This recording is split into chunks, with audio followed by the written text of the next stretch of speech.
O site do UOL está destacando o seguinte nesse exato momento: uma ligação feita entre o presidente Lula, aqui do Brasil, e o presidente russo, Vladimir Putin. A coluna é do Jamil Chad.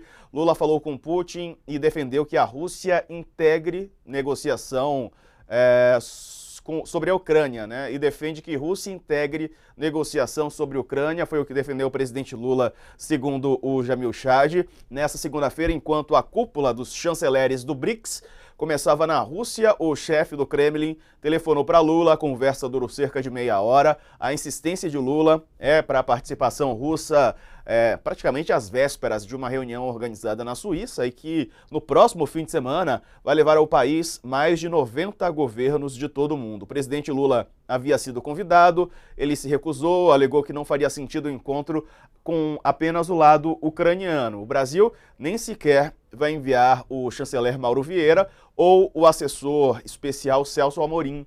A representação brasileira vai ficar por conta da embaixada do país, lá em Berna, o que demonstra a pouca importância política que o governo brasileiro dará para o evento. O Brasil teme que um encontro sirva apenas para chancelar uma posição de Volodymyr Zelensky, que não aceita qualquer uma negociação enquanto as tropas russas estejam no território ucraniano. O documento do Palácio do Planalto diz que sobre a Ucrânia, o presidente Lula reiterou a defesa de negociações de paz que envolvam os dois lados do conflito, em linha com o documento assinado pelos assessores presidenciais Celso Amorim e a pessoa de mesmo cargo na China, Wang Yi. O documento entre Brasil e China sugere uma desescalada do conflito e uma negociação que envolva tanto Kiev como Moscou. O posicionamento do Brasil irritou os ucranianos, que passaram a acusar frontalmente o governo Lula de estar se aliando aos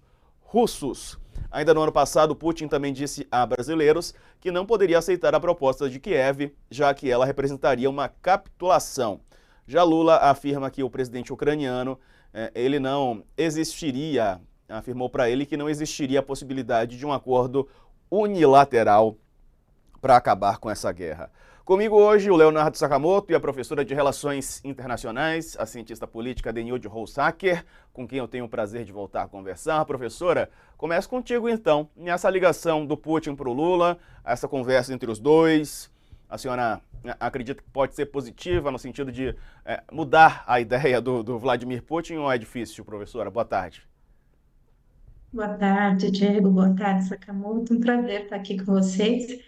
É difícil, acho que alterar, mas eu acho que o ponto importante dessa ligação foi o governo brasileiro fazer a posição de colocar para a Rússia a necessidade de criar esse diálogo aí até de participar. O governo russo vem dizendo que essa é uma reunião que só tem um lado, que é o lado pró-Ucrânia, e que não sente que teria espaço para negociação.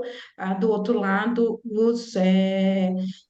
principalmente Estados Unidos, mas Ucrânia e Europa reafirmam que a importância de fazer a conferência para que se chegue a uma posição e que possa se avançar numa negociação. Então, esse impasse estava já dado. O governo brasileiro tinha já colocado que não participaria e que reafirmar uma posição pró a negociação, mas uma negociação que estivessem os dois lados.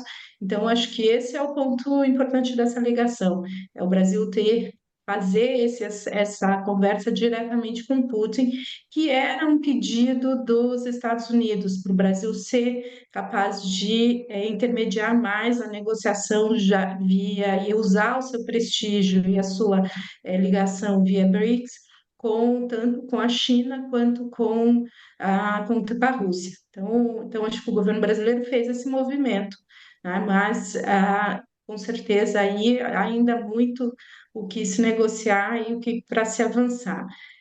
E de outro lado, acho que a colocação mostra também aí uma tentativa do governo brasileiro voltar para a mesa de negociação, voltar a ser um país relevante que possa ser, de fato, um mediador.